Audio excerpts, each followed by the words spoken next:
like your music, don't it? Yeah, gotta get it out the mud, that's the only way to win. Who am I to point the finger like I never ever seen? Been through the ups and downs like the letter N. They don't let you through the door, better kick it again. Cause that's the only way to win.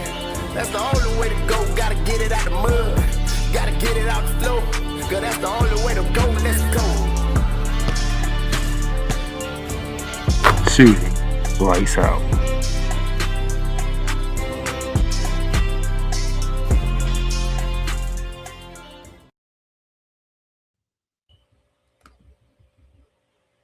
Well, ladies and gentlemen, it is another Monday, the final Monday of the month, because Wednesday we'll be in the fourth month of the year. Good gracious, we 4 months in already. I know. Man, my birthday's in 4 weeks. Jeez. Wow, time is flying. We 4 months in already. Well, 3 months in already. Wednesday will be 4 months. So, Well, technically, ladies and gentlemen, Wednesday will start the fourth month of the year. We completed 3 months in 2026. dang, before you know it, football season's gonna be back around, and then that means we got two. That means we'll be back to doing 2 other shows. Technically, 3 for me, but Wow. Yeah, you're right. 5 months from now, we'll be talking college football. just when we will start getting to the fun of basketball. Oh, we'll get into more fun of basketball. Yeah. So yesterday, somebody had a terrible week. And it's funny how another terrible week has come. This time for somebody else. It's just amazing how sports is for us. Stop gloating. Just amazing. You know, sports has a funny relationship with fans. Will you stop gloating? Who said anything? I was gloating. You having a bright smile on your face that extends from Florida to California. Because somebody gets to live in my pain from last week. Oh, wow. Now, if you put forth another heat check for the Lakers, you most certainly will make my week horrible. No, I ain't putting a heat check for the Lakers this week. Thank the Lord. Nah. Unfortunately, man, there is a flagrant foul to be given out, though. Oh, yeah. Don't want to do it, but you don't want to do it. Don't want to do it, but it has to be done. You don't want to do it. No, but it has to be done. It most certainly has to be done. That's why I say sports has a funny relationship with us. All right, let me see here. But welcome to Shooting Lights Out here on this Monday, March 30th. Right here on the Playmakers Network YouTube channel. Also on my personal LinkedIn page. Thank you for watching. Thank you for tuning in. Shout out to Snowman Brian Snow. I was on his show earlier today. Had some fun with him. And just no, we are not heat checking the front of the line now. We ain't heat checking nobody. We giving out a flagrant foul though. You checking the line now. That's Snowman for you. I know who said it. Ain't nobody, including Snowman, didn't have a line nine this far. So we'll be getting into that while Snowman show out to his peoples, as he always does. You can also listen to the podcast version of Shooting Lights Out on Spotify, Apple Podcasts, Amazon Music, iHeartRadio, and wherever else you can listen to your podcasts is at. And Shooting Lights Out, along with the Playmakers Network, are sponsored by Fanatics, Liz, and Paramount Plus. And we working on some other things on the outside, but it's gonna take time to do. But we working our way up slowly but surely.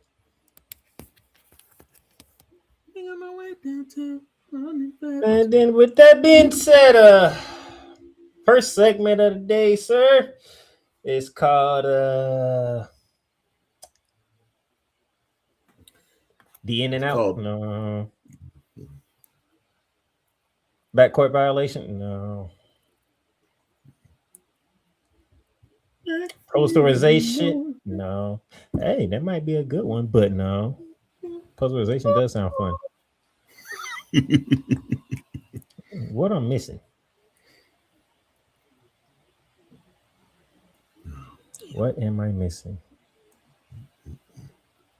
Ah, around the hardwood.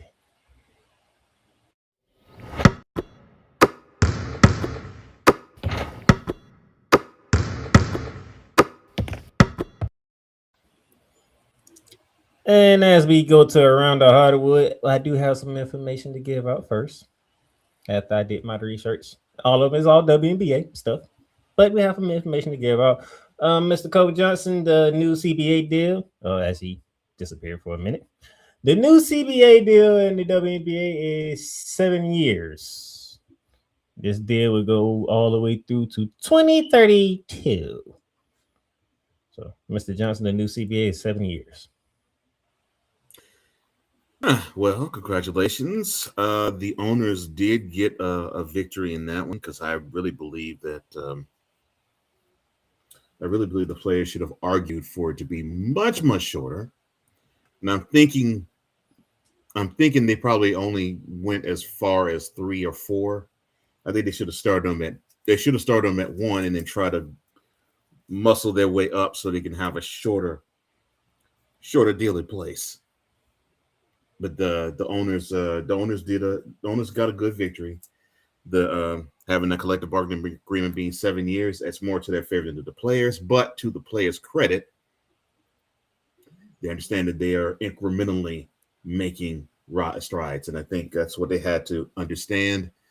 And finally, I think they're feeling that they have some power, but I think they realize with this CBA how limited that power really is. Check your mic. Make sure it is. All right. Man, nigga. All right, is that better? There you go. I ain't want to interrupt you while you was talking, so I wanted to. No, I appreciate that. I appreciate that. This wonderful program said that it was set to this mic, then all of a sudden it just switched overnight. So that's one news. And the other news before we get to the big news of the day. We had the expansion draft for this Friday. Well, they needed to give it to sometime. This Friday. And with the expansion draft, I believe, make sure I got everything right. The coin toss from last Friday, the Toronto Temple won, and they decided to take the 6th pick in the actual draft, which means the Portland Fire will get the first pick in the expansion draft on Friday. It'll be 2 rounds.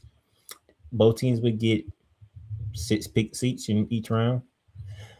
For those who are wondering, each team that's already available, they can select up to 5 players to protect. Ooh, that's it? Only 5? Only 5. Oh, wow. Only 5. I'm correct. Let me see. After the coin toss Friday, the Toronto Temple chose to pick 6 in the first round of the upcoming WNBA draft will be held 10 days after the expansion draft, so April 13th. Put that on your calendar. So they didn't move the draft. Okay. I didn't think they would, but I wanted to see if they thought about doing it. Yeah. That means the other new team for 2026, the Portland Fire, will have the first pick in the expansion draft of the 2 franchises. That will be held April 3rd. Then the Fire will pick 7th in the standard draft, so they'll pick right after the Toronto Temple. The special draft will be 2 rounds with 12 selections each. Portland and Toronto will alternate picks and select from a designated pool of players left unprotected by the other 13 teams. Oh, shout out to okay, sorry. By Sunday, this coming Sunday, those teams must submit to the league a list of 5 protected players who will not be available for selection in the expansion draft. Shout out to my parents since this expansion draft is going to happen on April 3rd. Yeah, and happy anniversary to you guys. That'll be number 54 in the books. So I'm happy to say that to you all. 54. Woo! 54 years. Shout out to my parents. Love your mom. Love your dad. That's one hell of a marriage. Yeah, it is. 54. Mm-hmm. So there you go. You have the Spencer draft news. You have your collective bargaining agreement news. And now, ladies and gentlemen, I pass it over to my co-host for the most wonderful news of all. Oh, yes. Oh, yes.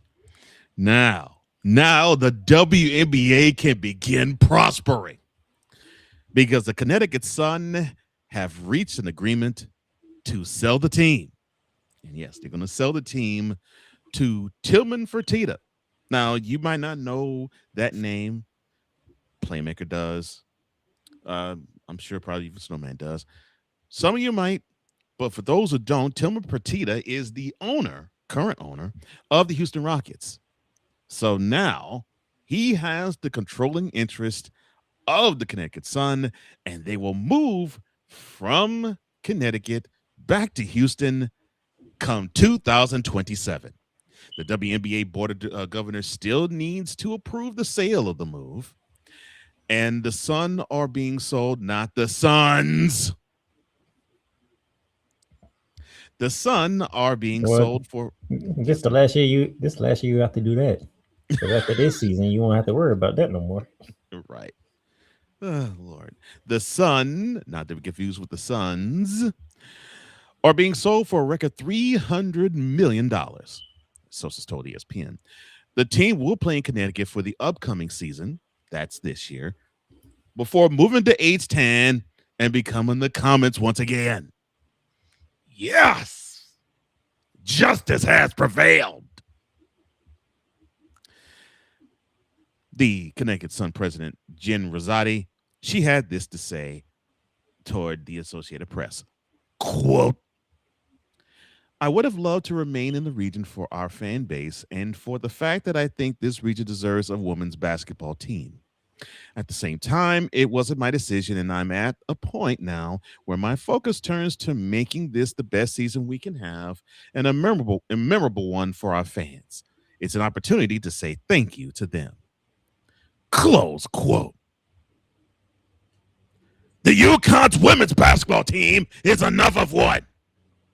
Yeah, that's what happens when some sleazy and skeezy things happen with that Boston sale, you know? Just throwing that out there. Yeah, they were supposed to be in Boston. What happened to that, Jenny? Well. So this ends a 23-year run by the team in New England after the team moved to Connecticut from Orlando in 2003. Now, Houston was one of the groups that expressed interest in buying the team last year, eventually raising its bid from $250 million. That was the amount that Cleveland, Detroit, and Philadelphia paid for their expansion fees. And now with the $300 million sale price, that's the highest for which a team has been sold in WNBA history. The Sun had an offer for $325 million from a group led by Celtics minority owner Steve Paculia. Pagliuca. That would again, some sleazy and skeezy things that happened with that Boston sale. You said 325, right? Yeah, 325. So they decided not to take 25 million more to be in Boston. Think about that. Yeah. So the Celtics minority owner Steve Pagliuca was going to have that team bought and move the franchise further up New England. But the WNBA basically blocked that deal from happening, saying that, quote, relocation decisions are made by the WNBA Board of Governors, owners, and not by individual teams. Wait a minute. What was the first part of that whole article that you read? That don't the Board of Governors still have to vote on this move to Houston too? Yes, the WNBA Board of Governors still needs to approve the sale and the move. And this article was pressed as of 9:30 a.m. Eastern today, or Monday, or March the 30th. Should I let you continue, or do I just go off right here? Have at it. You two Tommy face league. How you gonna sit here and say it has to be approved by the Board of Governors for a team to relocate, and y'all haven't even decided to relocate to Connecticut Sun to Houston yet? But you gonna take $25 million less to go to Houston when you could have been $25 million more richer? See, let's go up what, an hour, maybe two up north? About 2.5 hours. They go to Boston. It has nothing to do with me not liking the comments or going at Cole. This is the stupidity that Cole Johnson has been talking about ever since that stupid deal from Boston went the way that it went. And he landed out right in front of you. That was common. The two FaceTime WNBA Board of Governors. Carry on. Oh my goodness. Yes. Yeah. Sometimes these Board of Governors owners are rather comical. The league went on to say that other teams had gone through the expansion process and had priority over Boston. Rosati went onward to say, quote, "This decision has always sat at the ownership level, and we worked hard as a front office to make us New England's WNBA team. Playing and selling out 2 games in Boston shows this is a market that can support a team at a significant level."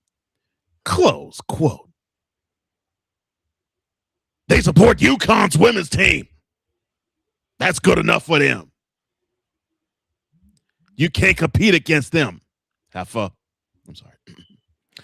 Hey, stop being a homer on this one.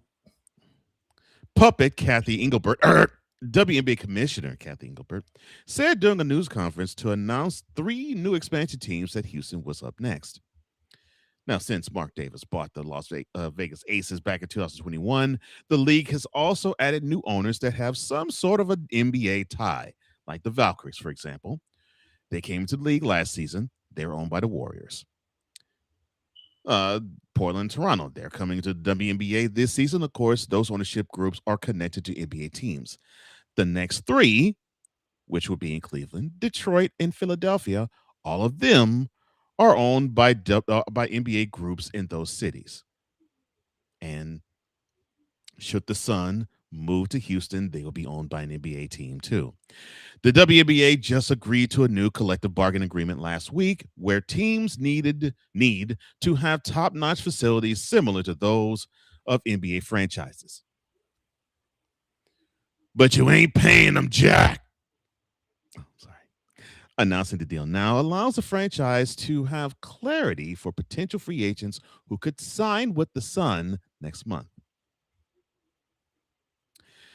Rosati said of the Sun general manager, quote, "Morgan Tuck started last offseason with the rebuild after our old roster turned over." You mean the fire sale where the Sun turned from being in the penthouse to the house overnight? I'm sorry. That was the first time we should have known something was going down. Yeah. I'll continue with the quote. She will now have clarity and strategic decisions regardless where it is if we remained in Connecticut or moving. With this new CBA in place, she can really evaluate the salary cap situation and build around the young core we have established. Close quote. Now, for those who are unaware of exactly what this woman is saying, this is what she's saying. We got to make sure that we can save as much money as we can as a franchise, so that when we do sell it, we will not be selling it and have nothing to profit off of it. So if it means we got to dump players and give the new Houston Comets nothing, well, that's what it will mean. And so be it. And if they complain, tough. That's what Rosati was saying. I'm sorry. The Houston Comets were one of the original franchises in the league that won the first 4 WNBA championships from 1997 to 2000. They disbanded after the 2008 season due to poor ownership. Whoa, what a full circle moment. And remind me, 3 of those championships, they beat whom? Playmaker, I forgot the team. Oh, the silence is, well, you already know what the silence means. Rockets alternate governor, Patrick Fertitta. So you want to take a shot at me? I was not taking a shot. You want to take a shot at me because it don't matter who they beat. It's just the fact they have 4 titles. I was not taking a shot. Don't worry, your downfall is coming. I was not taking a shot. I really was not. I was not taking a shot. My mind blanked. I mean, that's what happens. I'll be 53 in 4 weeks. I mean, sometimes it matter just disappears in my brain. I forgot who they beat. 3 out of 4. That's a lie.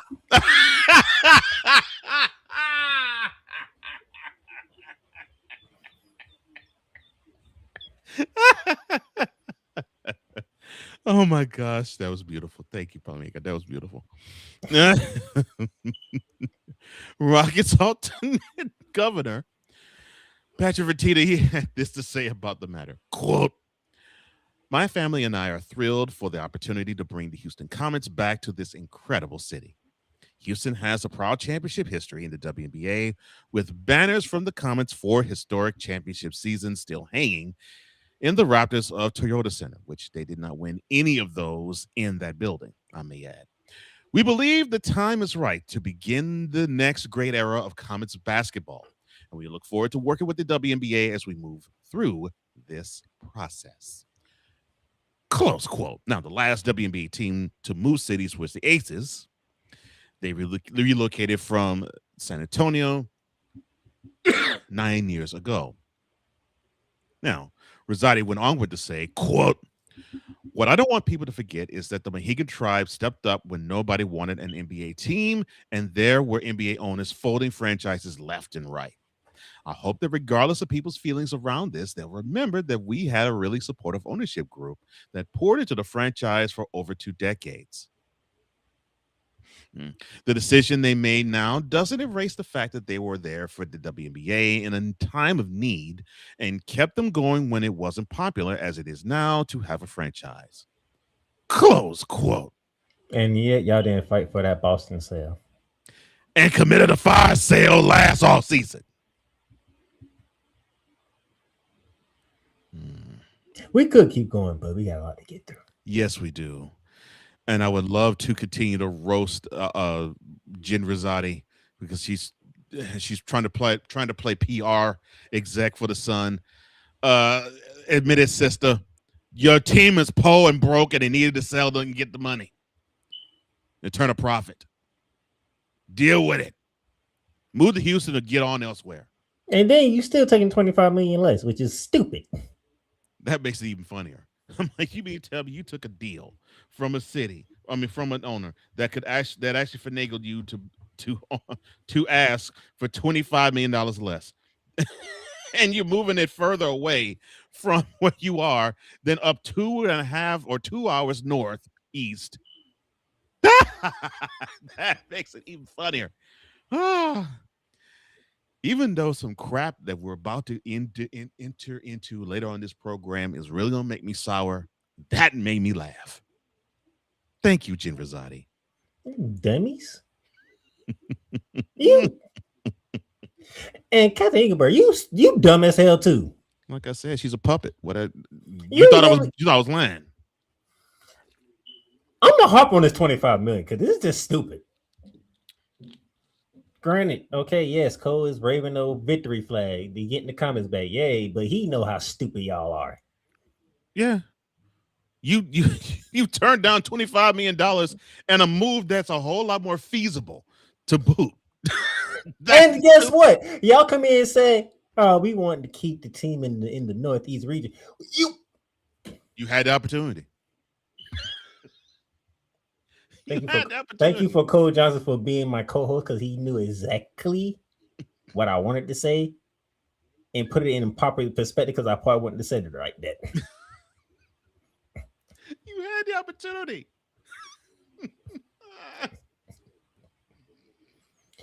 How you want to keep a team in the Northeast? You had the opportunity, and then you took less money. And it's moving out of the region. Make it make sense.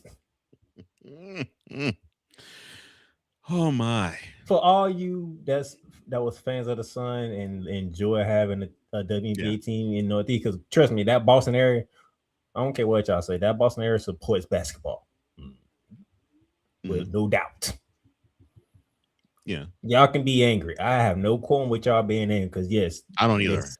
This is stupid. I don't have any qualms with them being angry either. Seriously, forget the fact this team's moving to Houston. Of course, barring the board of governors decide to block it, but I doubt they will, because the Sun has been showing they've been losing money and bleeding it. But that's grossly unfair to that fan base. The fact you had a deal where the people who owned the team could have earned more money with the sale, and you would have kept it in the region where those people in Connecticut would have probably would have traveled a bit at times to go to Boston, because it's not far from where all of the state of Connecticut is. But you sell the team to Houston. I'm like, I would be pissed if I was a Sun fan too. I'd be royally pissed. No, we don't want your 325 yet. No, we don't want that 325. Oh, you doing 3? We'll take 3. Yeah, we'll take the 300 and we'll move it completely out the region. What? And then you talking about one of the most historic franchises that's going to be the owner of the team. Yeah. And the Boston Celtics. Mm-hmm. Yeah. All they know is championships. Yeah, because to this moment, they own the most amount in the NBA with 18. So yeah, I mean, what the Rockets got? What, 1, 2 championships? That's it. 2. No, well, I'm sorry, 6. I said Rockets. I didn't say Comets. Okay, I'm sorry, 2. Don't you slight 1995? Oh, that's right. You would slight 1995. Oh, I said 1 or 2. I didn't just stop at 1. I said 1 or 2. I know. I know the 1. The 1 isn't sketching my memory. Even though I didn't even know about it. Yeah, you were a tyke. Heck, were you in grammar school? Yeah. Maybe not. Oh, barely. You barely were in grammar school when it happened. Yeah. It's my 95. Yeah. Yeah. But but to your point of pedigree and championship history and lore and fervor. Yeah. And the fact that area is rich in having women's basketball be huge, because UConn has become a factory. How long has that college been reloading talent? It's probably going on 25 years now. It's just 25. Now I'm giving you a nugget, a future nugget here. 25 straight Final Fours for Gino Urham. That's what I'm saying. 25 straight. Yeah, I was about to say. That man doesn't know nothing less than Final Four. Right. I was going to say that's been a factory for at least a quarter of a century. And so women's basketball is huge in that area just because of them. You're moving that team from a women's basketball rich area and a basketball rich area in general, because that's what Boston is. And look, I ride for Houston Like I live there and again now, but I ride for Houston and I love the city. Always will, no matter where I live. Don't mean I'm gonna live here the rest of my life, but I mean it's just I love Houston. But in terms of pedigree, do I think they have anything over the Celtics? No. Do I think they even have anything over UConn? I don't think so. Just because, simply put, women's basketball is best served there, but I think UConn probably usurped how they were doing business with the Sun, because I think they just were maybe wanted to turn a quick buck and found out that the WNBA was not making money at the time and they were bleeding it and they just wanted to get rid of it. And then all of a sudden now when the league is making money, they have to sell it because they're too far gone. Yeah, it's just it's messed up. But sorry, Boston. Sorry that you had to take this L. But the WNBA is better to have a WNBA team in Houston. I mean, that the first bits of history was made in this city. So it's only right and only fair, starting in year 31, that we're going to have a Houston Comets team. It only is fair. What sucks, though, is the ownership group up in Connecticut screwed themselves royally.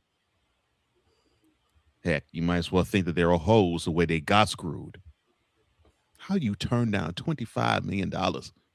And then you had your president do a poor PR job and said that we wanted to keep the team. Basically, we wanted to have the team be a great New England product. But you sell it to somebody that's going to move it down all the way to Houston. That's a prime example of trying to piss on people and say it's rain. Come on, Rosati. You know better than that. Anyway, congratulations to Houston. I'm glad that the Comets will be coming back. Unfortunately, it will not be this year. It will be in the spring of next year. But boy, I'm excited to see them return. And that concludes this edition's Around the Hardwood.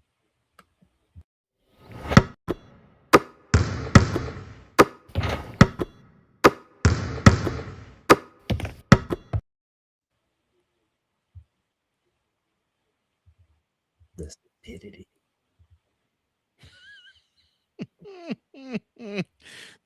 I should not have. Join the transporter to Hades. Your butt and gut becomes one. Join the reformer of hooker whores. This is my daughter, Placenta Booty Johnson. Join the bronze god. And ever you are in distress, take off your baseball cap and throw it in the air. Join your very own superhero of broadcasting, Chris Bass. So whatever color crayon they get, they palm it and do two circles, and that translates to, I can be the black people. As she takes you through the week's paces in Baseline. Live every Saturday at 8 a.m. Eastern, 7 a.m. Central, Pacific time zone people, just stay asleep when this is on live and just catch the recording. Oh, I'm sorry. Exclusively on the Chris Bass YouTube channel.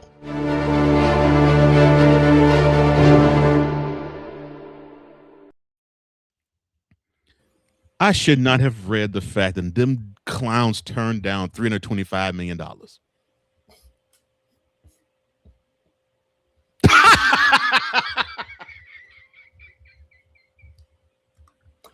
Welcome back to Shooting the Lights Out. When we still puzzle about wow, it's 25 million that's missing.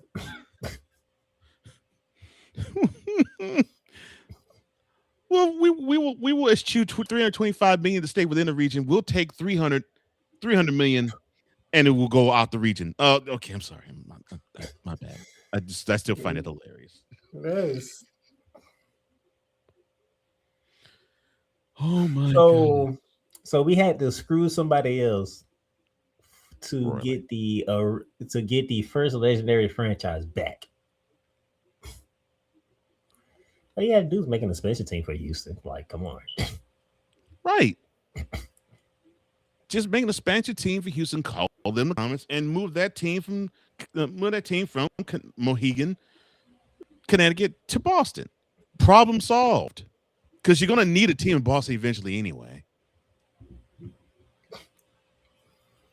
Oh my God. I hated the fact that it was going to be done through a sale. I wanted it to be an expansion team that came to Houston. I'm glad that there's going to be a team that's going to be in Houston, but I really thought that team should have been in that area. Oh well. Speaking of stupidity, let's do something we haven't done in a long time. That this guy is shown. Let me shut up. James off the steal. James with the stop.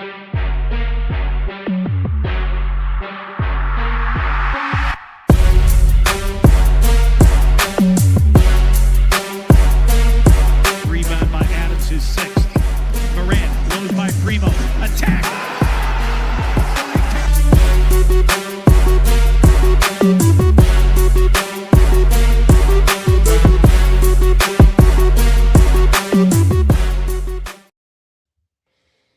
I have missed that. You actually missed that? I have Okay. missed that. More power to you missing it. Man, so I picked a nice beat for that. Oh no, I'm not hating on that. Yeah. It is a nice beat and great imagery. I just thought you wouldn't really miss talking about the NBA altogether. Other than No, I meant the fast break interest, all that. Well, we're in the fast break in like a month. Well, I mean, you already know. The month of March basically is nothing but a fast break just with the NCAA tournament. And the funny thing is, that's pretty much where we're going. We have found the final four teams on the men's side. We got two from the women's side. Yeah, we're down to the How final did these 6 games go in the Elite Eight? Starting with the men. Here's the results. Of course, you already know. Illinois over Iowa, Arizona over Purdue, Michigan, Pimps like Tennessee. over Makes you pimps Tennessee, like and Tennessee. then UConn over Duke. Starting in the South region. I hate you, Illinois. No, I don't really hate you, Illinois. You did what you're supposed to do. You did what you're supposed to do. For the South region, it was a Big Ten showdown between the 9th seed Iowa Hawkeyes against the 3 seed Fighting Illini out of Illinois. And Well, I mean, I would give them a good fight in the first half. They just got out muscled in the second. whew, that Illinois team is living up to the billing that I gave them. Good gracious. I said those contenders. And I love teams like them. I love a team that's a bully. I love a team that wants to punch you in the mouth to be physical and can execute, but just as physical. I love that. I love them. I do. I seriously do. The freshman Keegan Wagner, 25 points. The other one, Aja Stojakovic. And yes, that name is familiar for those who have no the history of basketball. Mm-hmm. 17 points, son? 5 board. Yep, that's his son. Okay. That is his son. And he was in attendance too. Well, I know you definitely familiar with him. The name, the father, I mean. We going all the way back to the Sacramento days when It's true. when most of the people was Sacramento fan because they wanted to see them take down the Lakers. I'm Lakers. Mm-hmm. And they just could never do it. Yeah. They could never get over that hump. Yeah, well, Andres did a great job. 17 points. The Fighting Illini, they keep fighting. On to the Final Four. And they're not that far away from home. Yeah, I was just about to say, you was climbing my head. And they probably will now have the home field advantage, home court advantage in the Final Four. That's not that far from Indianapolis. No, Champaign is not far at all from Indianapolis. Shout out to the Illinois. But this ain't the only time you're going to see us talk about the Illini in this episode. Yeah, Just unfortunately, throwing that out there. it ain't. So shout out to the Illini, winners of the South region. That's one. From the South region, we move to the West region. San Jose. Number 1 versus number 2. Arizona versus Purdue. Purdue put a scare in Arizona, and Arizona woke up. No, I watched this game. I want to say scare because it's 1 versus 2, so you figured it was going. The first not an upset. Yeah, not an upset scare, but a scare as in, oh wow, we're not really playing up to potential. That's what I mean.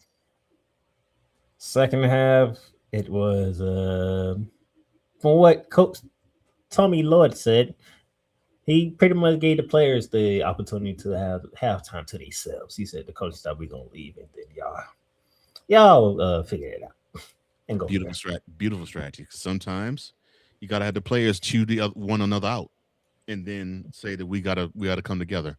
Sometimes you gotta do that. But that's what he said in his press conference. But you got to have a team that's mature enough to have the leaders on that team call out the others, and the others respect the leaders on that team.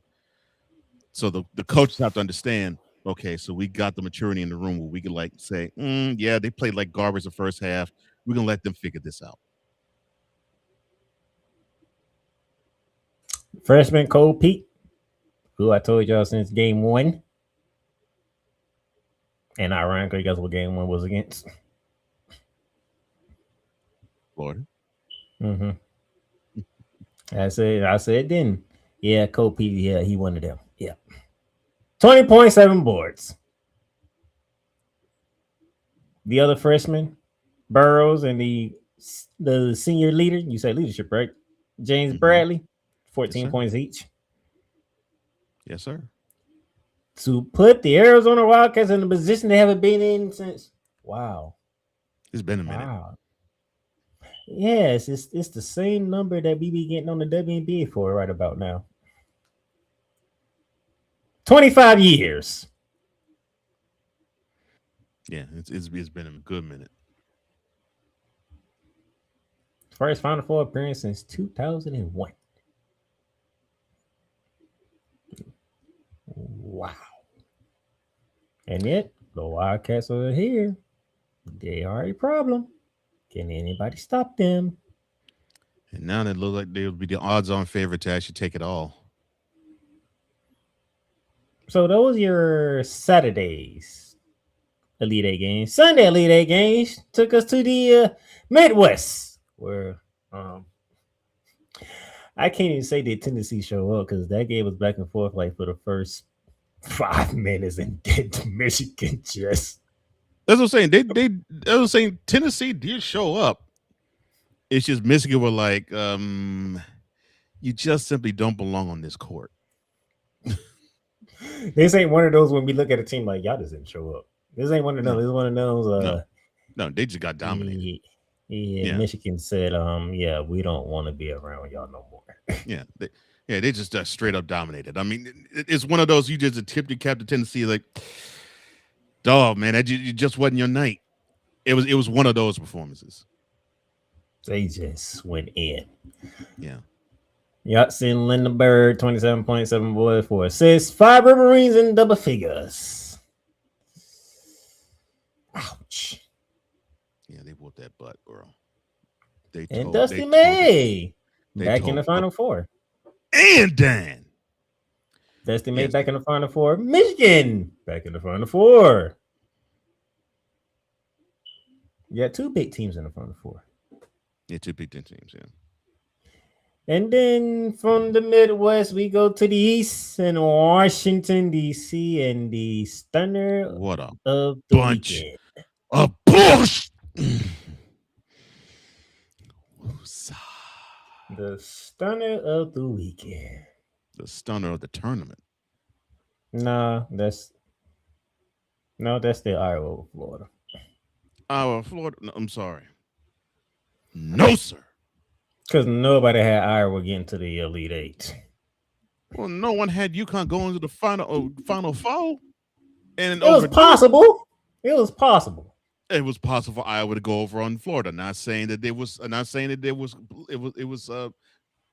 Not saying that they were favored because I know they weren't. If you understand basketball, you know when it comes to UConn and Duke, you're gonna get yourself a classic. Well, I mean, Even though in this case it shouldn't have been a classic. Well, I know. I mean, they've had another Elite Eight moment where it was Duke who had the last second buzzer beater, and they went on the Final Four. Yeah, you're correct. Nobody had Iowa getting that darn far. Nobody even thought about Iowa. And then all of a sudden, you just got the defending champions. What the world just happened? This is why we call it March Madness. Stuff like that. And then this happens. Now, I will say this. Actually, I ain't going to say. I'm going to give it to you. All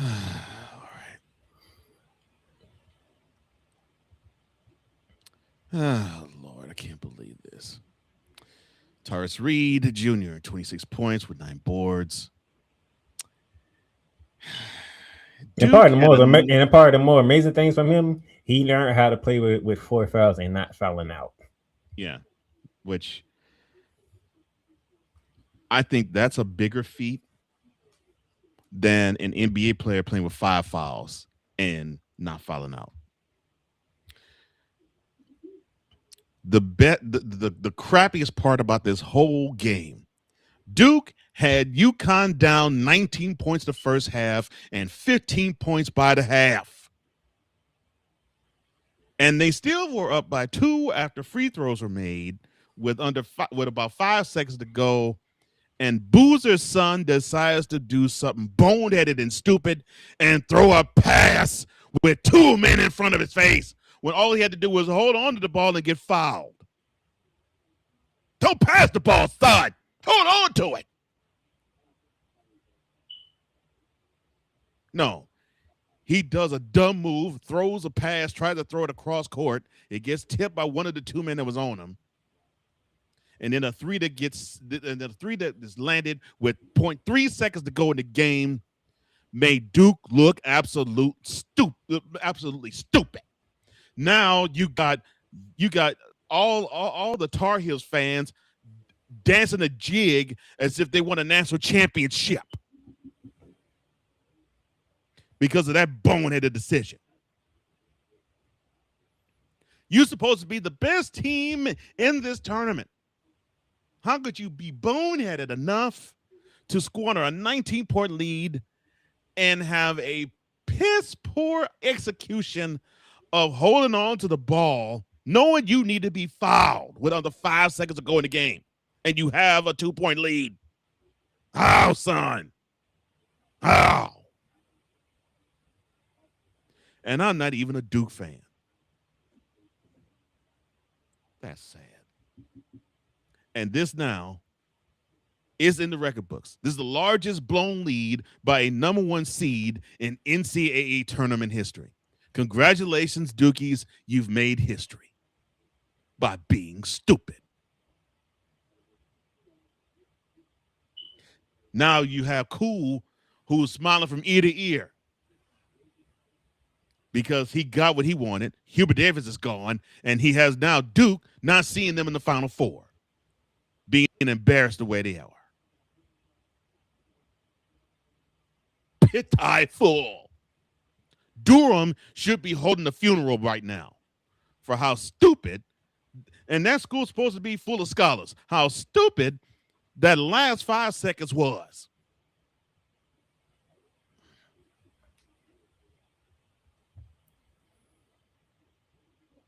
I mean, you had Grant Hill calling the game, looking as if he just saw ghosts when that 3 went in.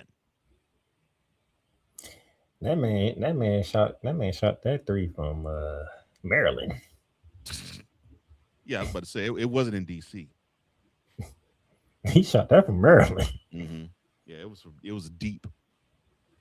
Ain't nothing but net. Yeah, I was about to say, and it was nothing but net. Oh, no, but kudos to UConn. I mean, they fought back.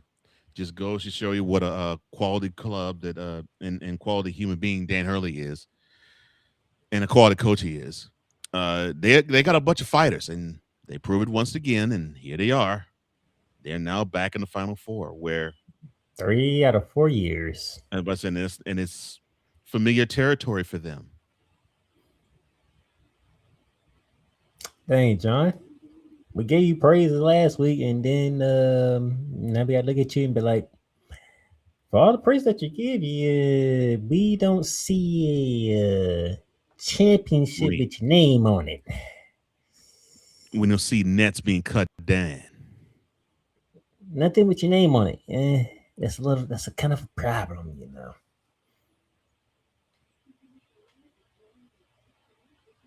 It's a huge problem. Man, we see banners in Durham, but they got Coach K's name on those. Not Coach Snyder's.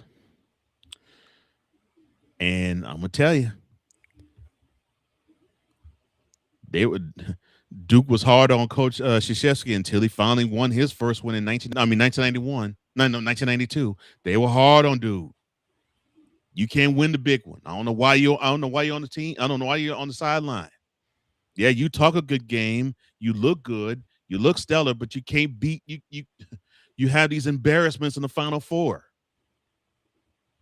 So Snyder prepared for that. But you at least have to get to a Final Four. At least Krzyzewski did. You got to get to a Final Four.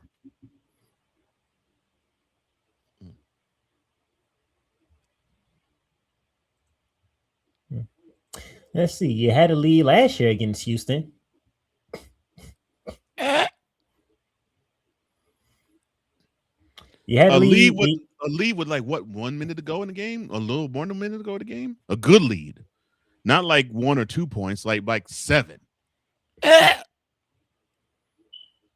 the year before that, you had a lead against Texas Tech. Uh-oh. Are we sensing a theme here? And then the year before that, you had a lead against your arch rival. And earlier this year, you had a big-time lead against your arch rival. Are we sensing a theme?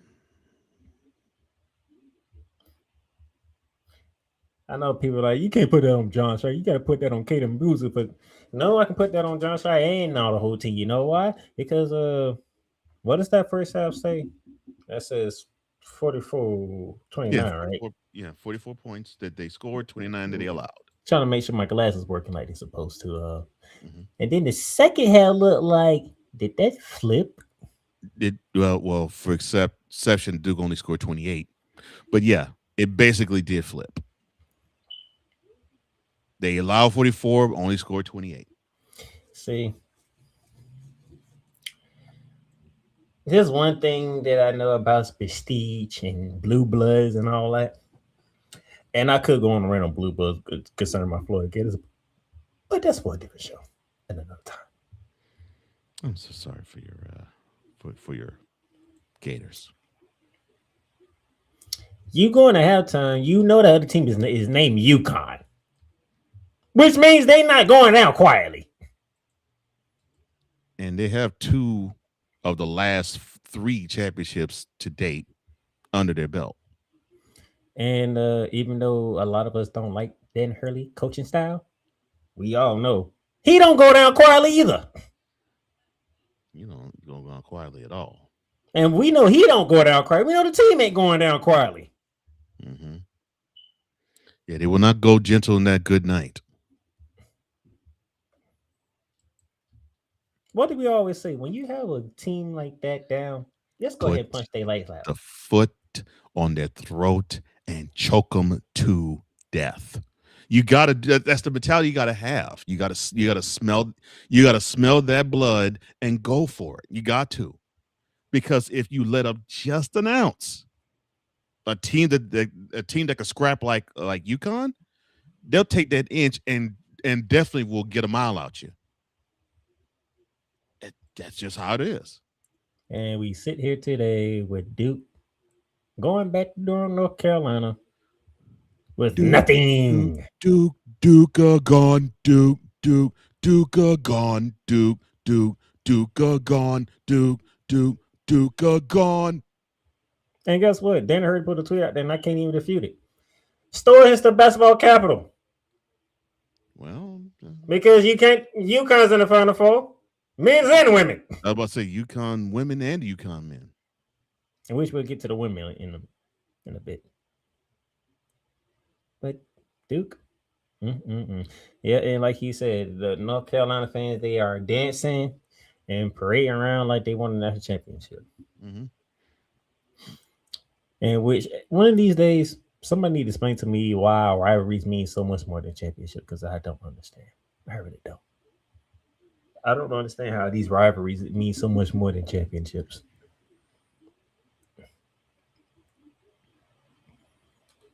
If I stop you from winning a championship, I feel good about myself. But if I don't finish the job, did I really do anything? I'm empty-handed just as you are. Yeah. You are. So somebody got to explain that to me one day. I just don't understand. But this is your Final Four. UConn from the East, Arizona from the West, Michigan from the Midwest, and Illinois from the South. We'll preview those at the end of the show. But let's go to the women, because we got 2 Final Four spots secured. We got 2 more remaining, and UConn defeated Notre Dame. UCLA took down Duke. Well, so if you're a UConn fan, you had a fun weekend. If you're a Duke fan, you had a terrible weekend. Yeah. All right, the UConn Huskies took on Notre Dame, and Notre Dame, they gave me 3 quarters. Yeah. And then UConn put it away in the 4th. Good job, UConn. I mean, that's what you're supposed to do. I mean, if you know a team's coming for your neck, you got to make sure that you put them away. Cole, I've been having this whole thing with UConn women. I'm like, can anybody stay within 15? I said, okay, North Carolina doing their thing. Okay, North Carolina's up in there. And then the second half happened. Mm-hmm. I said, oh, they hit the 15-point mark, and that was like, see you later. It's over. Got to the Elite 8. I said, all right. UConn up 9. Hannah Huddager haven't scored yet. They making sure Hannah Huddager don't impact the game. All right. Notre Dame wins the second quarter. Okay. It's a 7-point game at halftime. All right. I get you. 11-point game going to the 4th. I'm like, it's an 11-point game here. Notre Dame's keeping them within 15. They still have a chance, and then the 4th quarter happened. This team is tough. Like, can anybody that stay within 15? Like, 50, I'm giving you 15 points. And nobody can stay within 15. That teammate, the team ain't giving them no 15. No, like my best was like 15 points. It can't be done. Well, and those of you who want to say Hannah Huddager impacted the game because she had 22 points, and I forgot. No, she did not impact the game. When I say impact the game, that means Hannah Huddager is in this game. Yeah, how many steals she had this game?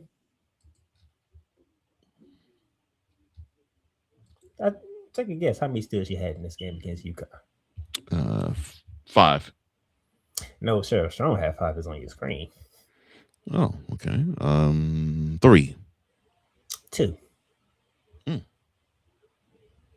Oh no, you might be right. You might be 3. I'm gonna go check right now. But sir, go ahead and give the UConn ladies their flowers right there. Okay. Well, UConn, they advanced to the Final Four, as you heard earlier in this show, for the 25th consecutive season. That's something else. With an 18-point victory, 70-52 over the Fighting Irish. The Fighting Irish did have this game within 11, but they just couldn't get underneath double digits. Sarah Strong led the way with 21.7 rebounds, 5 steals, and 3 blocks. And then you have Blanca Quinones. She gave you 20 points, pull down 8 boards. She started it for UConn. I'm sitting here like, well, Sarah Strong and Daisy Flood ain't nowhere to be found, but can you this? She was on one off the bench. I'm like, we're done. Okay. Which is troubling for those who are going against UConn because AC Flood only had 13 points. Yeah, when the others scored, that's when you were in trouble. On a great team like them, you don't want the others to get involved because if the others get involved, it makes the squad that actually that actually has to put forth all the effort makes the job a little easier, and then they can actually contribute in other ways and not necessarily scoring and still make a huge impact in the game. Hannah Hidalgo, 22 points, 11 boards, 3 assists, 3 steals. Did that sound like a Hannah Hidalgo game to you? No, I mean it's good stat though. It's good stat line though.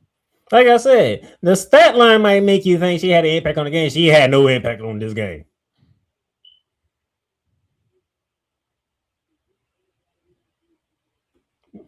I know some of y'all might be a little confused about me saying she had no impact on this game. That's because she scored 22 points. Doesn't mean and had 11 boards means she had impact on the game. When you have an impact on the game, Sarah Strong had impact on the game. 5 steals, 3 blocks.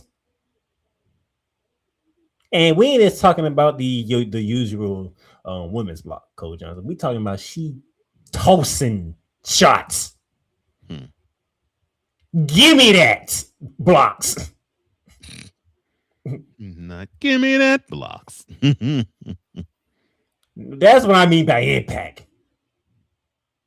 It's not always scoring.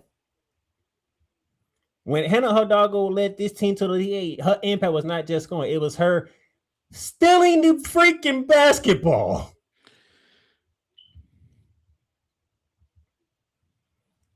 We talking instant offense from defense. I was like, you ain't finna have that. That's why Hannah Hidalgo couldn't impact the game. She was trying. She was fighting. When I say impact the game, doesn't mean she wasn't trying. She was trying. UConn is not. Somebody like Gino, you're not impacting the game. Okay. You can get your points, but your points ain't gonna be impactful. Because we know what your impact is. If you want to go back and look at what she did to Ohio State. Look what she did to Vanderbilt. She got a triple-double with steals. That's impacting the game.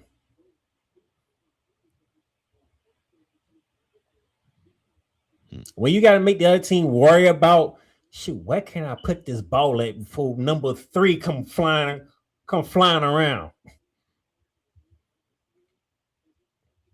That's impacting the game. Matter of fact, I give you an example, sir. Mr. Johnson. Mm-hmm. I'm gonna do this because this might be the perfect person to use for this. When we say LeBron James impact the game, are we talking about points when it comes to LeBron James when he impacts the game? Unless it's like 60 points, and even that's a rare. No. When LeBron James impact the game, what we be looking at from LeBron James when he impacts the game?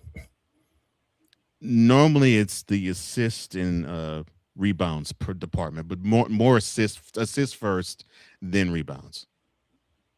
And it would be pretty much if both are near double digits.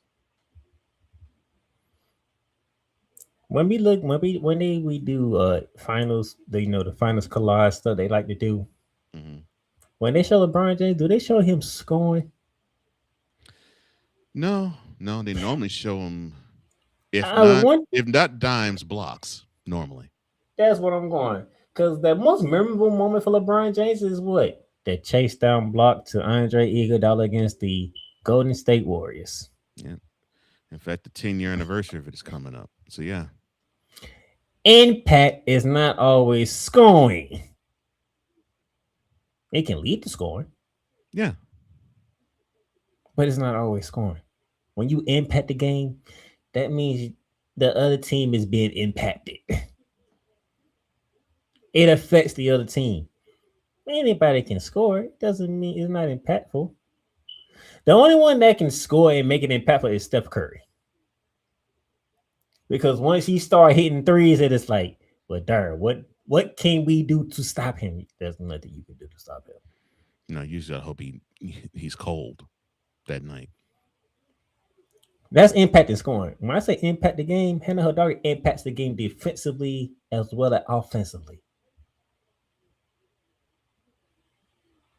When you ain't impacting the game defensively, it's hard for you to impact the game offensively. Yeah, like I said, you have to score an insane amount of points to do that. Sarah Strong impacted the big girl, 5 steals. No, that's something. 5 steals from your big girl. And 3 gimme blocks. I'm like, things getting sent. And you can feel the UConn team like, yes, that's impacting the game. Yeah, when you make plays that can immediately deflate the opposition. Yeah. When Sarah Strong blocked them shots, that UConn team felt like they were like, yeah, that's what we talking about. Impact. Hannah had a great stat line. She just didn't impact the game. And that happens. So I'm looking to see Hannah Hidalgo one more year at Notre Dame. Because I feel like she's one of those that's a loyal type player. So I don't see her transferring. But in my humble opinion, if she wants to be on a big stage like a Final Four, she might have to leave Notre Dame. Because you're not getting the recruits like a UConn and a South Carolina and a UCLA and a Texas. Right. So that you can get to a Final Four. Because if you stay there once again, you're going to run into what? UConn, South Carolina, UCLA, Texas to get to a Final Four. And it's hard to beat one of them 4. It's just hard. Mm-hmm. But Hannah, I feel like Hannah's that type that she's loyal, so she'll probably run it one more time with Coach Ivy and the Fighting Irish one more time. But UConn, like I said, can anybody stay within 15 of this darn team?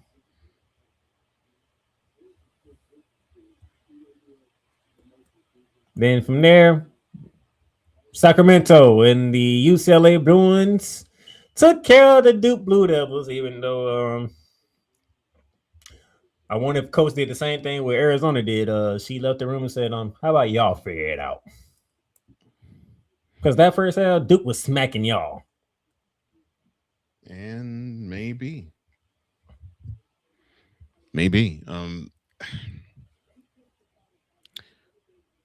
Because we're talking about a team that you almost can name the margin.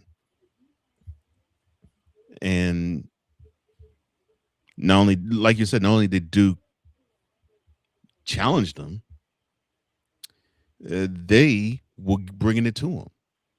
But as you saw in the second half, UCLA locked Duke down defensively. They got after them. They got after them second 20 minutes. And to bolster your point about making an impact, I always believe in basketball, defense has to turn to offense if you're going to actually make an impact, really, because you can score, but it is the team that makes it difficult for you to score that normally brings home the gold. So you had UCLA, who they were skunking teams by 30 and 40. They were skunking Big Ten teams by 20, 30, and 40. And they struggle to even have a foothold in the first half, and then they come out in the third quarter.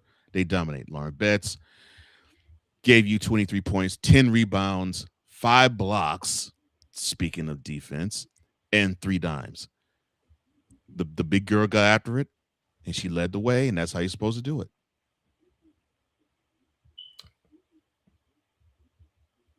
Impact the game. Mhm. They held them to 19 points in the entire second half. 8 in the fourth quarter. They only scored 8 in that 10 minutes. 8. That tells you how locked in UCLA was in the third quarter. Locked in. And they kept being locked in the fourth quarter. It just goes to show when a team really wants to have that focus and say, you're not going to dominate against us, they can show you if they have the talent. And UCLA does have that talent. As evidence by their best player giving you 5 blocks. Impact. 5 blocks. Impact.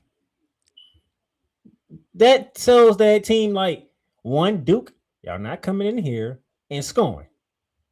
Mm-mm. And 2, that tells her teammates, oh yeah, our girls coming to play. We need to come to play. Yeah. So let's step it up now. Yeah.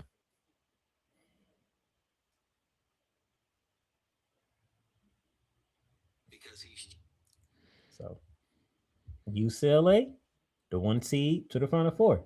UConn, the overall 1 seed to the Final Four. We'll get to the other 2 games before we close the show.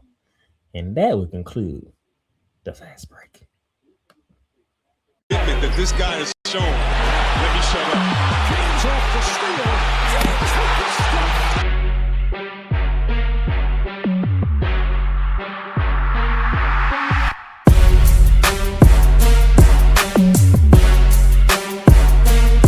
Rebound by Adams, his 6th. Morant goes by Primo. Attack.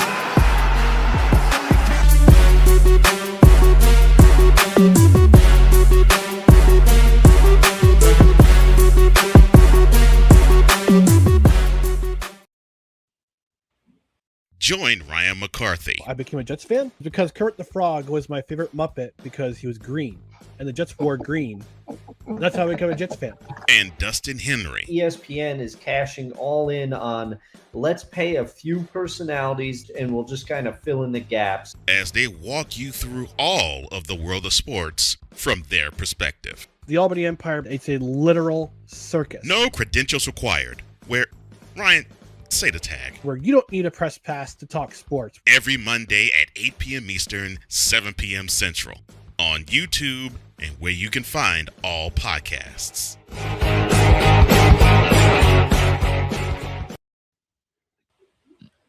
Welcome back to Turning Lights Out here. And, ooh, boy. We're going to do a little NBA talk here, sir. Because Mr. Johnson, as we've been doing our due diligence to make sure we keep up with the March Madness because that's that time of the year. The NBA is coming up because, ladies and gentlemen, Mr. Johnson, here is all the teams that are participating in postseason action. From Oklahoma City, the reigning defending champs, division winners. San Antonio Spurs, division winners. The Lakers are in the postseason. The Nuggets are in the postseason. The Timberwolves, the Rockets, Suns, Clippers, Trailblazers, and Warriors are all in the postseason. Only thing that is certain is that OKC and San Antonio are in the actual playoffs themselves, and the Portland Trailblazers and the Golden State Warriors will be in the play-in. That is the West side. Anything you want to say on that, or you want to go ahead and go to the East?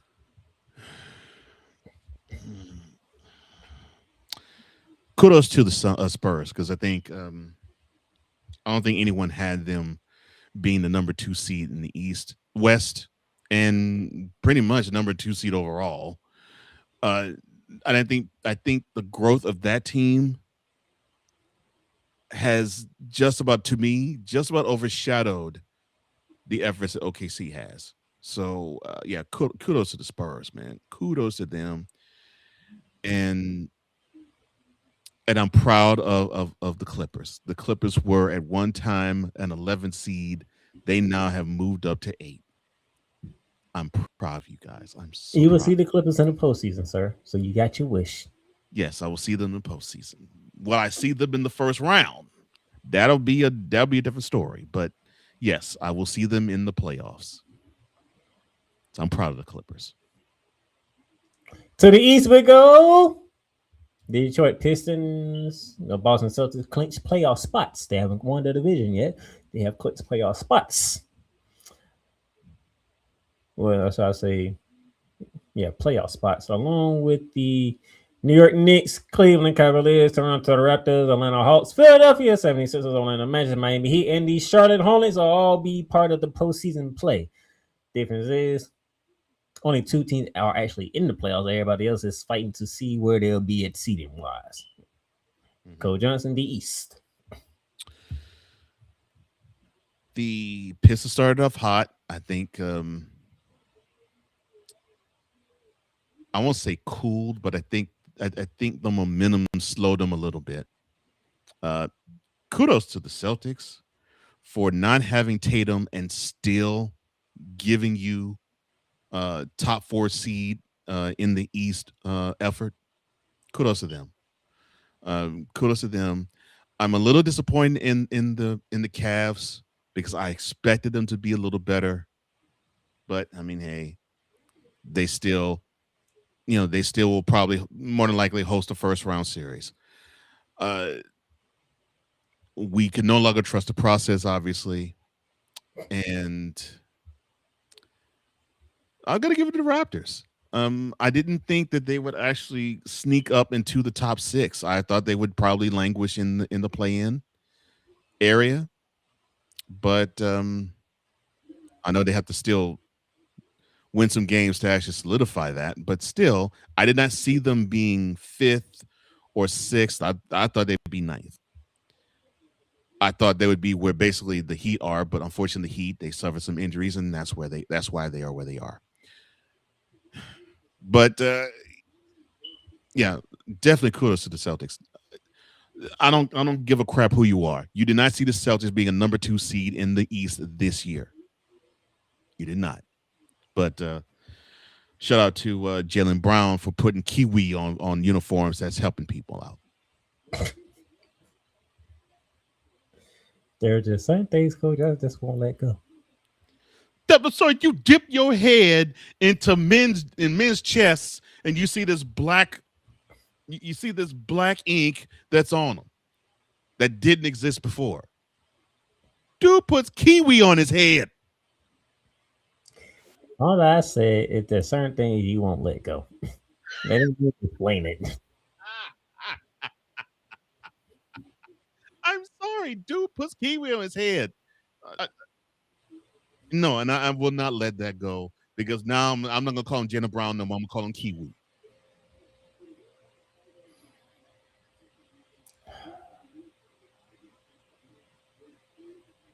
I could have MVP talk right now, but I'm gonna say that for later. Later down the road when we get there.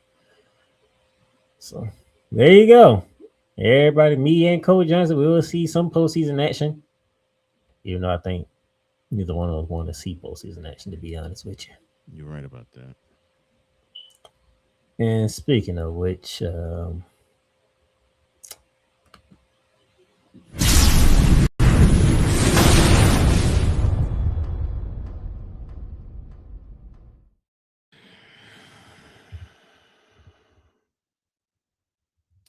I cannot believe what I am seeing.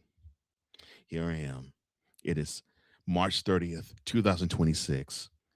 I was supposed to have a wonderful early to mid-April where the Rockets, they have Kevin Durant, and this was supposed to propel them to being one of the 4 best teams in the West. And they were supposed to basically be ready to host the first 2 rounds of the NBA playoffs.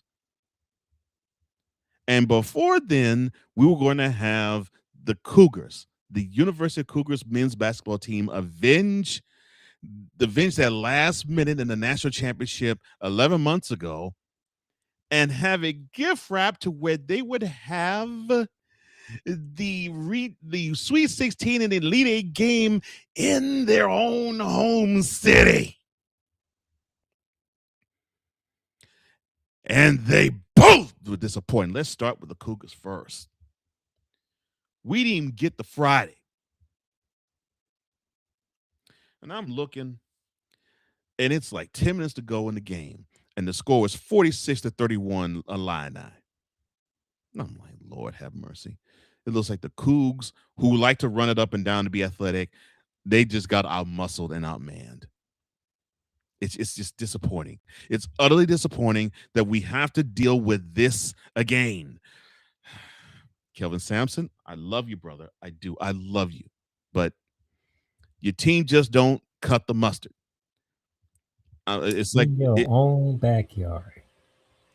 It's as if we have to be accustomed to understanding that disappointment must befall a Cougars fan.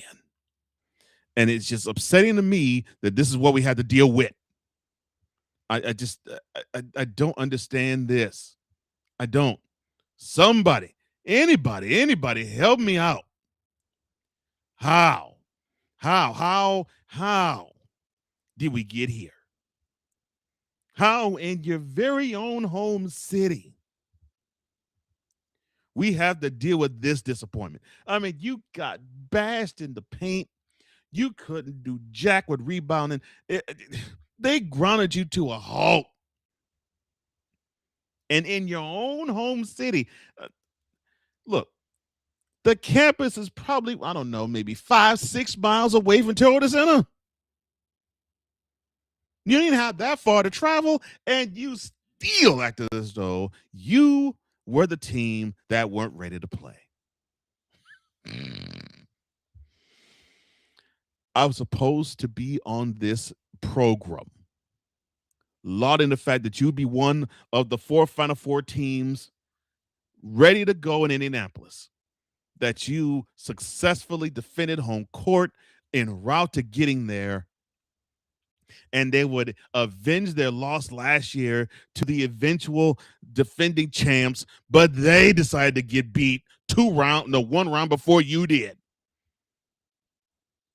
They got beaten in round 32. You chumps got served up in the Sweet 16 round. But congratulations to the Illini. They proved that they weren't flukes. They beat Houston like a drum. They beat Iowa like a drum. And now they will be going on in Indianapolis, the South Region champs, and now one of the 4 final teams of this year in the men's side. So on the men's basketball side. So yes, I'm happy for the Illini. But the Cougs, this was a disappointing effort, and I felt within my gut that you all were going to be failures. But I wanted to have faith in you, because I was thinking, okay, well, they may make it again to the national championship. I doubt it, but I think they have a good chance of making it to the Final Four, which it was made better by the fact that Florida got bounced out. But no. You sell the Illini short, and the Illini sent you home. And yeah, you were able to wake up in your own bed, but you did not have to wake up to drive to Toyota Center Saturday, because you all looked like chumps in your own backyard. Oh, speaking about looking like chumps in your own backyard, let's start with the Rockets. Let's start with how the Rockets just been looking like chumps. Now, they were at one time knocking down the door to the number 2 seed in the West. They were this close to locking down the number 3 seed. Then LA comes to town. And they didn't beat them down once. No. They beat them down twice. But the embarrassment didn't stop there. No. They went to Denver.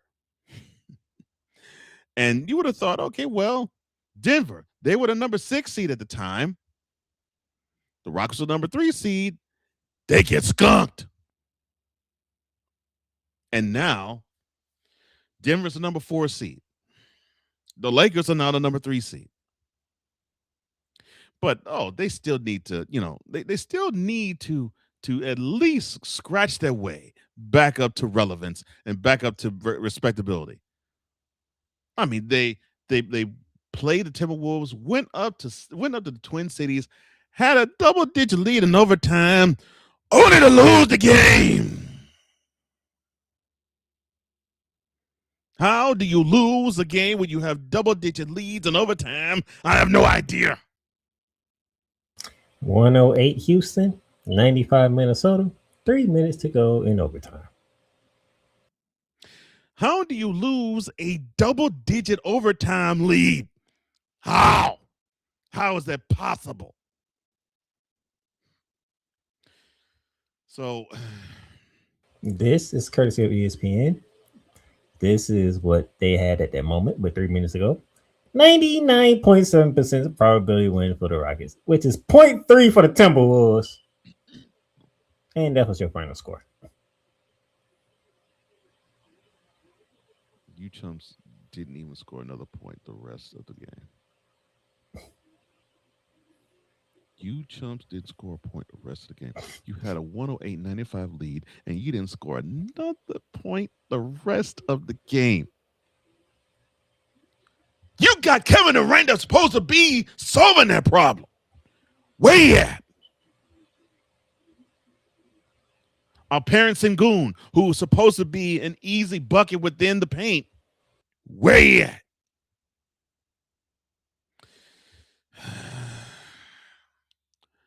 The Rockets are vastly disappointing me. Disappointing me. So you take a big-time L to the Nuggets. You take 2 big-time L's to the Lakers, at home, I may add. And you take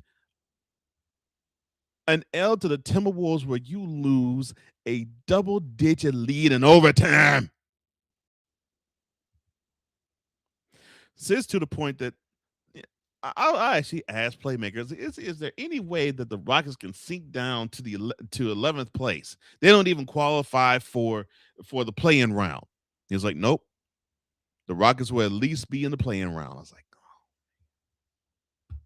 And then I looked at the standings. I said, okay, all right. So the Rockets right now, they're currently the number 6 seed, and the number 3. And the number 3 seed is the Los Angeles Lakers. I'm so sick of the Rockets. I am so sick of them. This is how sick I am of them.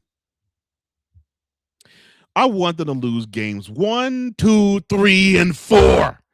I want them to be swept off the court of Toyota Center in the first round of playoffs. Let that glory hound LeBron James beat the Rockets down silly and have them advance and get beat down by OKC. Oh, not OKC, but by San Antonio probably. I can't stand how the Rockets are, and I don't want the Lakers to win a game. And that's how pitiful the Rockets are, and that's how much I do not want to see them advance in the playoffs. I am sick of them. This man literally just said he wants the Lakers to sweep the Rockets. Oh, my gosh. Not beat them in 7. Not beat them in 6. Not a gentleman's sweep. A sweep. Put the brooms on their behinds and send them off the court. They don't belong with the Thunder, with the Spurs, with the Lakers, with the Nuggets, and the Timberwolves. They don't belong on the same court as they do. Forget the Pistons, the Knicks, who they lost a double-digit lead to in Madison Square Garden. Or the Celtics. Heck, they don't even belong on the same court as the Cavs, and the Cavs cough up leads and act as though they don't know how to play defense. I dislike how the Rockets are. This was supposed to be a problem solved, even with Fred VanVleet, injuring himself and being out for the season. This was supposed to be a time where you had Kevin Durant lift this squad up to being no worse than a number 3 seed. But no. You barely can play against the Thunder. But if they're healthy, you can't beat them. You barely can hang with the Spurs. You can't hang with the Lakers. You all of a sudden you can't hang with the Nuggets, and now you don't even know how to beat the Timberwolves, even in having a double-digit lead in overtime. Your fate should be that you get swept by the Los Angeles Lakers in the first round. Swept. SWEPT. Swept. Because that's how disappointing you all have been this season.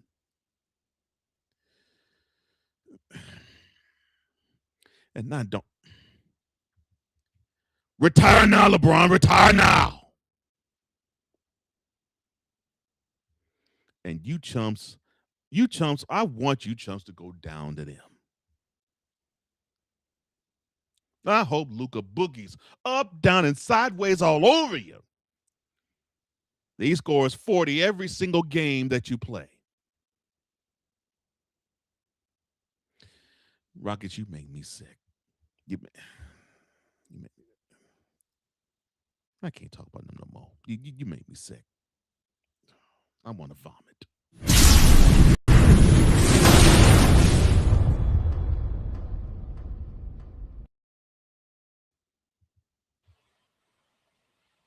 This man, I don't think y'all understand.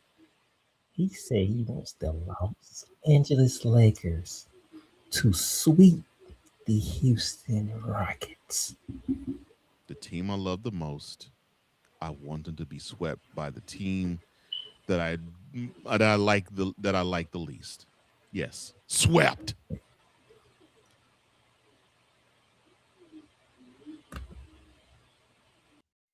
Everything Boston. I love you morons. New Kids on the Block, New Edition. Dear whatever the law firm is. Sincerely, the U.S. Supreme Court. Ben Affleck, Matt Damon. Go yourself again, Jason Whitlock.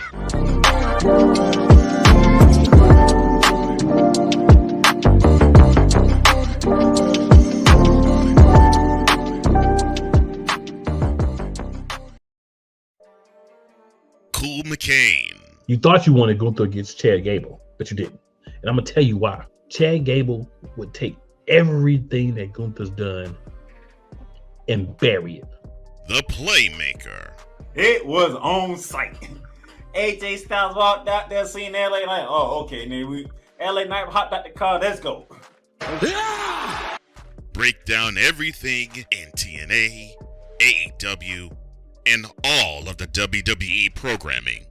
Join these two kings, monarchs of wrestling, live every Monday at 6:30 p.m. Eastern, 5:30 p.m. Central on the Play Caller Sports Talk YouTube channel.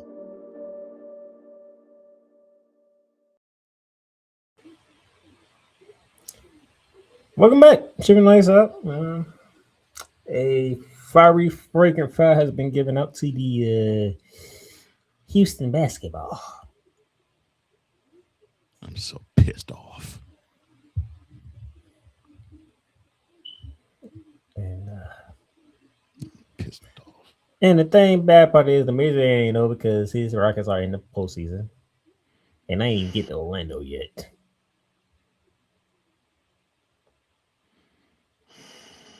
Don't worry. I'm gonna get to them eventually. Because they just keep adding stuff to it. They just keep adding stuff to it. I'm looking forward to it. But my co-host, he got the double whammy on this one.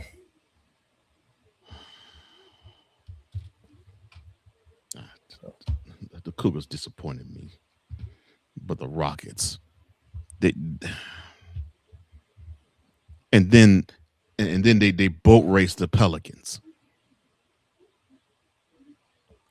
And they just played the Pelicans about 2 weeks before and had to squeak out a victory here. Chumps. Oh my gosh. I'm hot. What's up, Victor? I'm hot.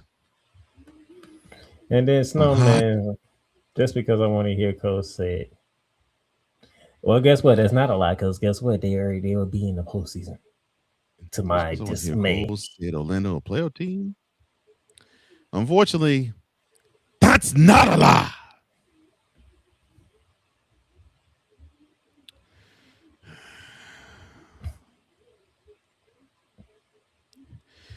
Like A3 says, Cole's sitting there like, F everything LA. Doggone right. That's how pissed off I am at the Rockets. Okay, Snowman said take 2. The Rockets a contender? Now, I agree with this. That's a lie.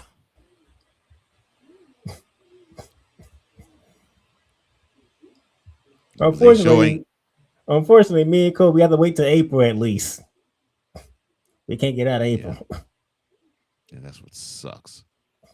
Need to deal with this crap until mid-April, and then hopefully we can have the misery just leak out of our bodies. This is some ridiculous crap.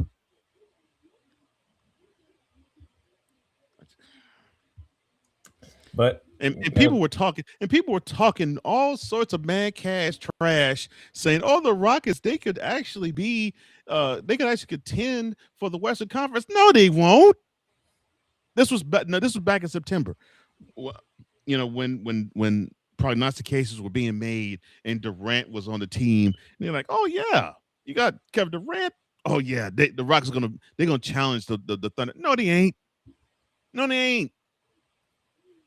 No.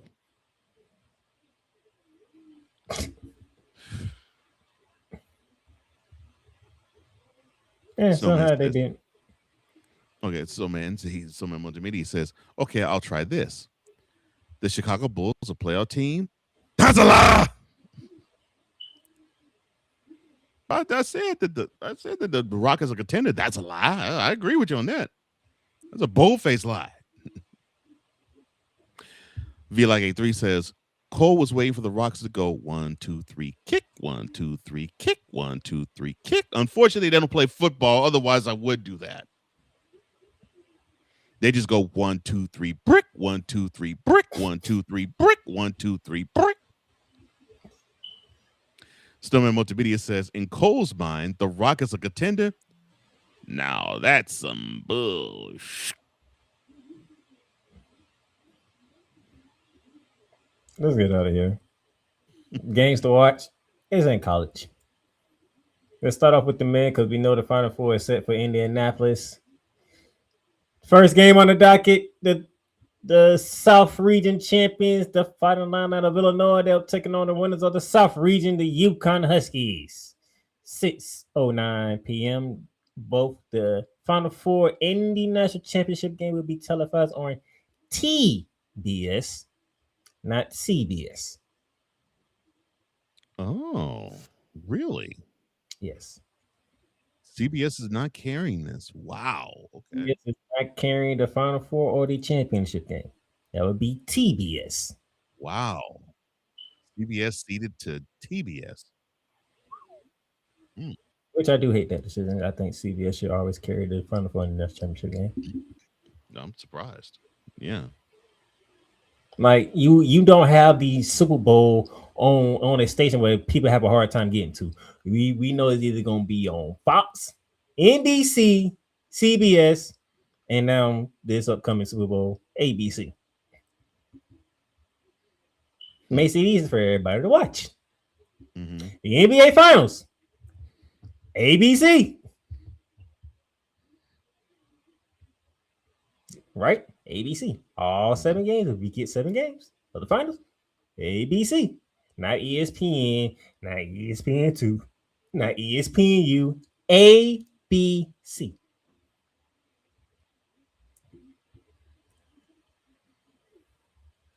But hey,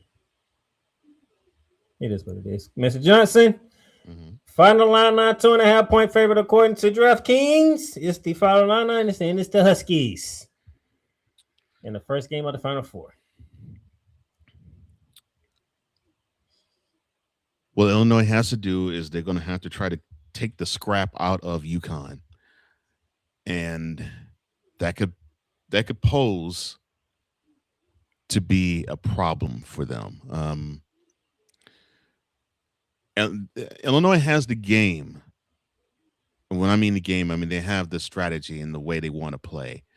That really could grind out the scrappiness of the Huskies. But the Illini will also have to execute beyond being big boys in the paint. And if they could play like they did in Sweet 16 and the Elite Eight games, then I can see them advancing the national championship. But that's going to be pretty hard to do against a team that is coached by a guy who has won 2 out of the last 3 national championships. That's going to be a tall order. A tall order. And now Hurley can circle this. We are underdogs in this game. So you give them even more motivation.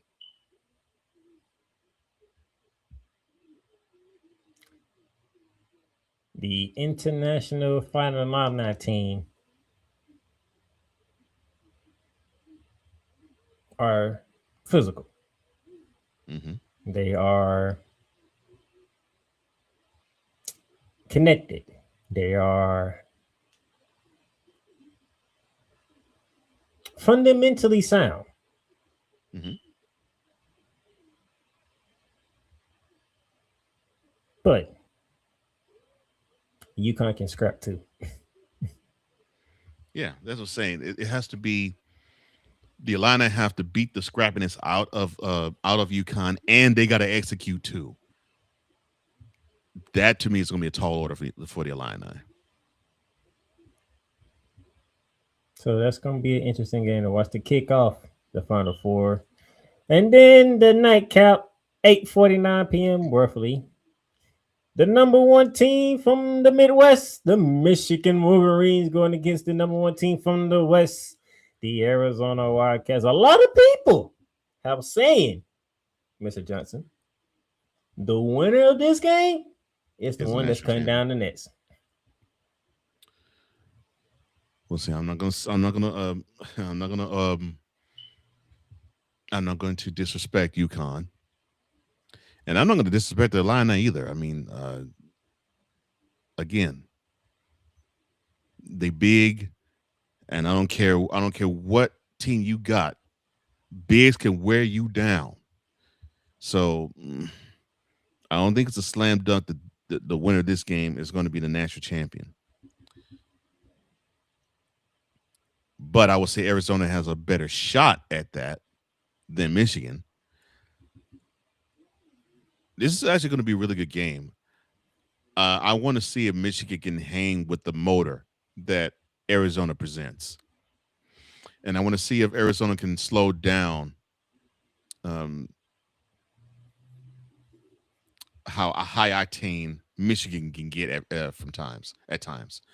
It's going to be an interesting matchup, actually. And I'm glad these two are actually facing off because this is going to be entertaining. This actually can be one of the best games of this year. This is going to be a very entertaining game. You got Lindenberg from Michigan. You got Pete for Arizona. The guard play from Michigan gets the guard play from Arizona. Oh my gosh. Tommy Lloyd trying to get his first national championship. Dusty May trying to get his first national championship. So you got motivation out the wazoo in this game. The Big Ten trying to capture a title since 2000. Wow, it has been this long. It has been that long. Wow. In Arizona trying to capture a title since 97. And I can't remember the last time a Big 12 team won one. Kansas. Not that far back. You forgot that stuff out, didn't you? Besides, I should have said besides Kansas, but yeah.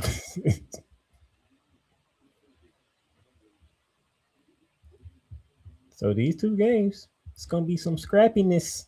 It's gonna be fun to watch. Mm-hmm.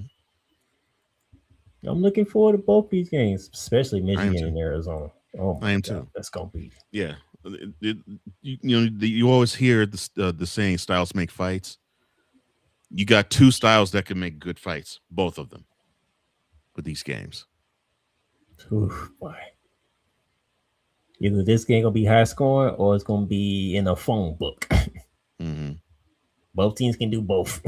Mm-hmm. You want to go up in the 80s? We can go up in the 80s. You want to be down in the 60s? We can get down in the 60s too. So this is gonna be a fun one.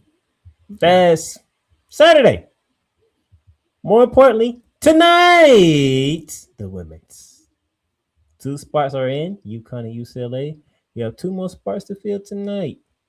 Mr. Johnson up first. It is your game, so I'll let you have it. All right, so tipping off at 7 p.m. Eastern, all times Eastern. You have Michigan, the number 2 seed Lady Wolverines. They will be taking on the number 1 seed Lady Longhorns of Texas. The Texas ladies are 10.5-point faves. And what Michigan has to do is they're going to have to try to make this game ugly.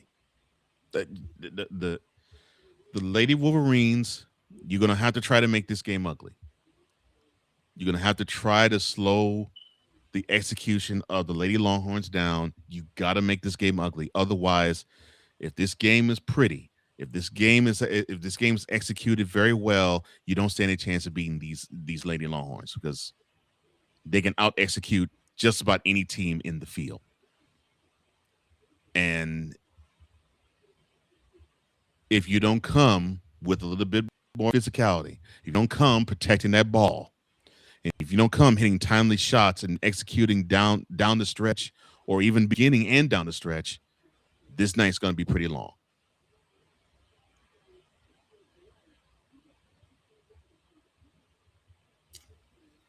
Michigan, you hang your hat on defense. That's going to be your calling card tonight. If you want to stop what everybody's been projecting ever since the season started, the 4 teams at the top are the 4 teams that's going to be left standing. 2 of them already made it. Mm-hmm. The next one is Texas. Yeah, and I'm about to say the other two can join them tonight. Yeah. You're a defensive team. You're going to need your defense because Texas is going to bring their defense too. Yeah, they are. Yeah, Lady Longhorns. I mean, Lady Wolverines are they're gonna have to make this game ugly. They got to. Olivia Olsen, this is the time of year where you submit your name in the history books. I'm not saying you got to go off and go for like 30, 40 points, but you have to impact the game like you've been doing all season. Can you impact the game more than not what y'all thinking? I'm not going with her when it comes to Texas. Rory Harvey, can you impact the game more than her? Because whatever guard impacts the game more, that team is going to win. Madison Booker, she's going to do what she does. She's going to do what she does. Mm-hmm. But Rory, if she impacts the game, good luck, Michigan. Good luck. Mm-hmm. And Olivia Olsen, you can be the stopper of that if you impact the game more than Rory does. That's 7 p.m. tonight. ESPN. Following that game, around 9, maybe 9:15. The 3 seed Horned Frogs of TCU against the number 1 seed South Carolina.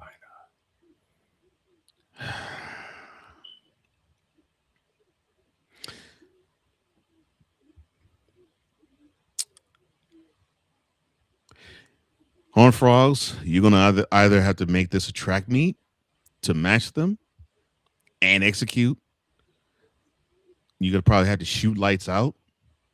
Pardon the pun of the name of this show. And hit everything that you throw up. And make the most of every possession you have, or you make this game ugly. Those are your two options. I would probably say you stand a better shot of basically just shooting like it's crazy, and you're making every shot, and you're taking advantage of every opportunity you have on the offensive side of the floor, because I'm sorry, Lady Gamecocks, they're just too good. They're just too good. They're too strong. They're too athletic. They execute too well, and they're coached and they're coached better. I mean, it's just they got too many checks in their boxes to where you have none or little to yours, to where it's like, okay, what is the final score going to be? Because the Lady Gamecocks could actually come close to naming it. You know what this game is going to be familiar to? And it's so ironic, too. It is definitely ironic. This is another Notre Dame UConn situation. Mm-hmm. Who's the point guard for TCU?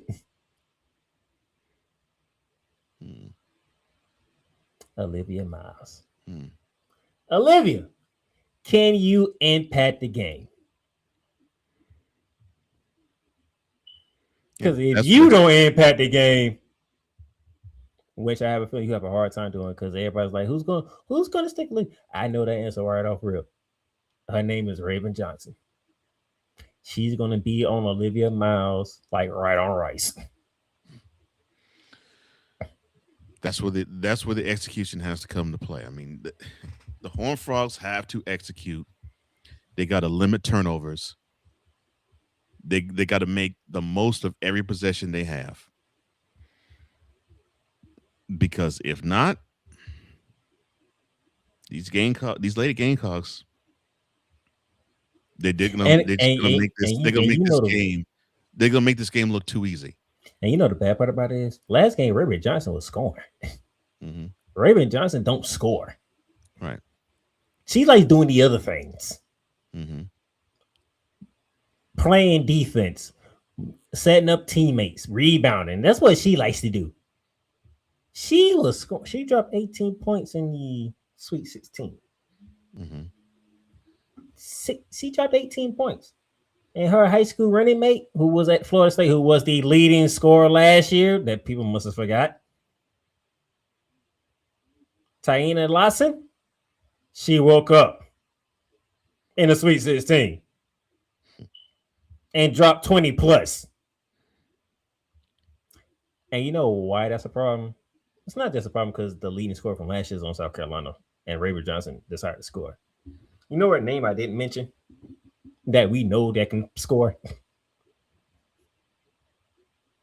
Tessa Johnson. Mm-hmm. Joyce Edwards. And we all know if Tessa Johnson is on, go ask Kim Mulkey. Because we remember, me and Kobe, we remember that timeout. Mm-hmm. Do anybody want to stop Tessa? Because she was giving it to LSU.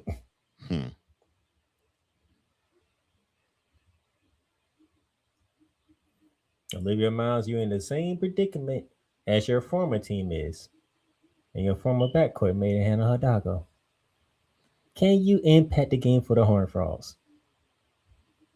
Because if you can't impact the game like you've been doing, y'all going home quick, fast, and in a hurry. Olivia, you love it, Notre Dame. The spotlight is on you tonight. You're going to be in South Carolina. It didn't work out for Hannah Hidalgo. A nice stat line. 22 points, 11 rebounds. But she didn't impact the game like she used to. You have been known to be going for triple doubles. Points, rebounds, and assists. If you don't get a triple, do I dare say if you're not close to a triple double, y'all might get blown out.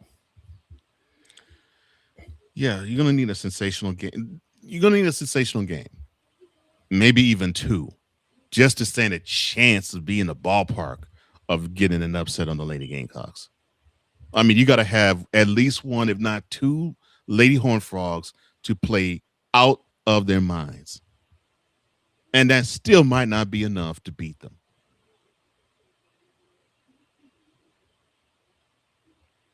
That's tonight. Michigan, Texas, TCU, South Carolina for the final two spots of the Final Four on the women's side. And those Final Four games will be in Phoenix. Friday and Sunday, right? Friday and Sunday. Mm-hmm. Easter Sunday is National Championship Day. Right. So it's going to be interesting to find out. Yeah. Can Coach Johnson's Longhorns go ahead and say, yep, we will do what everybody else has been doing? We're going to stamp ourselves to Phoenix. Will South Carolina say, hey, go ahead and stamp us there too? Or will we get some madness on the women's side?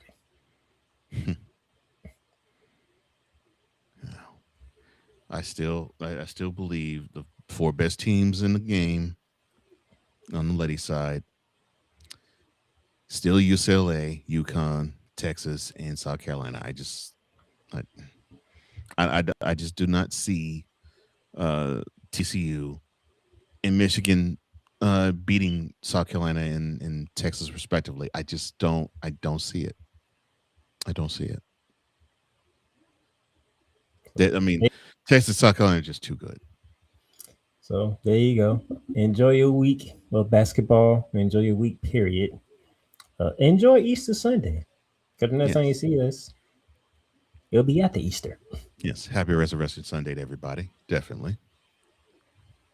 And then we'll come back. We'll talk about what took place on the women's side. Talk about what took place in the Final Four on the men's side. And preview the national championship game on the men's side. Mm-hmm. And then I'm going to bring back a segment next week, but for the NBA. I'm going to let y'all figure out what that segment is.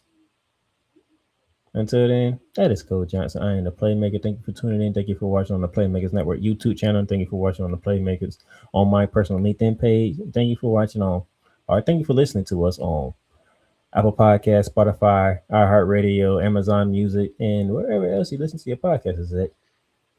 This has been Shooting Lights Out, your weekly deep shot into who's culture. We'll see y'all next week. Shout out, Wise.